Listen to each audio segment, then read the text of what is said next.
Assalamualaikum warahmatullahi wabarakatuh. Perkenalkan, nama saya Rangga Aryansyah dari kelas TPLP 016. Saya ingin mempresentasikan tentang tugas saya tentang instalasi Windows 10.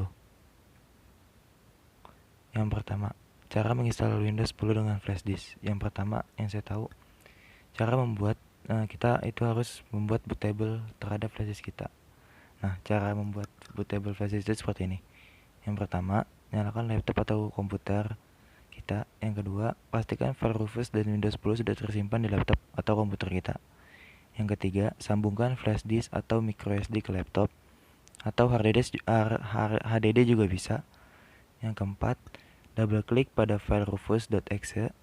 Jalankan aplikasinya pada pilihan Create a bootable disk using klik pada gambar CD, lalu akan terbuka jendela baru. Pilih Windows 10 dengan format ISO yang sudah tersimpan di drive laptop sebelumnya. Kemudian klik Open untuk melanjutkan.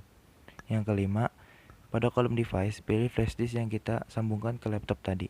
Kemudian pada kolom partition, scheme and target system type, pilih GPT partition scheme for UEFI dengan catatan bootable ini nantinya akan dijalankan pada komputer baru atau yang belum terinstall Windows sama sekali.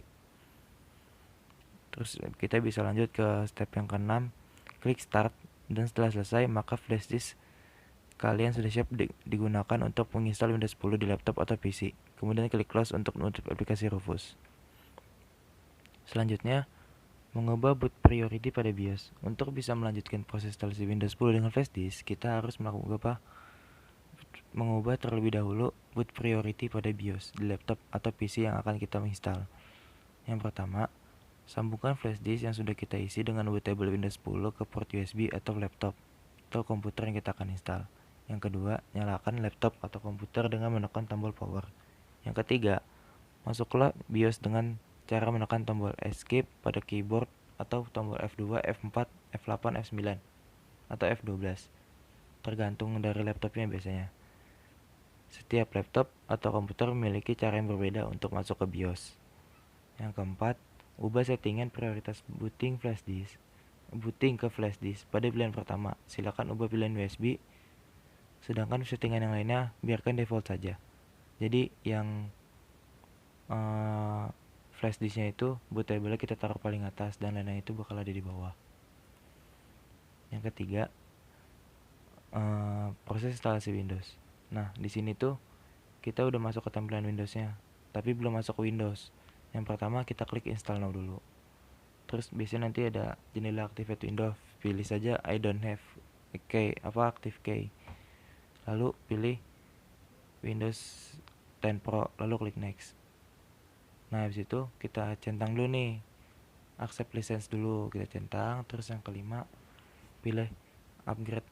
Muncul dua pilihan, pilih upgrade atau custom. Pilih yang di sini tuh kita maksud dari pilih custom tuh kita pilih custom, dan maksud dari upgrade di sini yaitu kita mau memperbarui sistem yang lama dengan yang baru tanpa menghapus aplikasi gitu.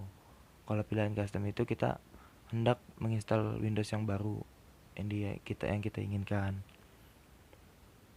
Terus setelah itu kita pilih pemilihan partisi. Nah, di sini itu pemilihan partisi sangatlah penting. Di sini nih contohnya misalnya cuma ada berapa nih harddisknya?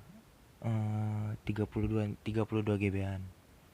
Nah, di sini tuh kita pilih misalnya kalau punya harddisk yang lebih besar kita bisa pilih lebih besar. Nah, minimal C-nya itu 40.000 MB atau 40 GB buat sistem C-nya. Sisanya itu bisa kita kita pilih sesuai keinginan diaturnya. Lanjut ke setelah pemilihan partisi bakal ada muncul proses seperti ini. Nah, di sini tuh kita tungguin, biasanya agak lama. Lalu masuk ke pemilihan partisi Windows. Setelah pemilihan partisi Windows tuh bisa kayak gini. Terus ditungguin dulu. Nah, setelah masuk dari situ kita masuk ke bagian produk key. Nah, di bagian produk key ini karena kita nggak punya, jadi pilih do this karena kita tidak mempunyainya. Terus kita bikin akun PC. Di sini kita bikin akunnya, mau namanya siapa, passwordnya apa, dan itu bebas. Terus ini udah masuk Windowsnya, ini biasanya agak lama juga, jadi kita harus tunggu juga. Terus selesai deh kita masuk ke dalam Windowsnya seperti ini, dan kita tinggal install aplikasi-aplikasi yang kita inginkan. Nah, cukup sekian dari saya. Assalamualaikum warahmatullahi wabarakatuh.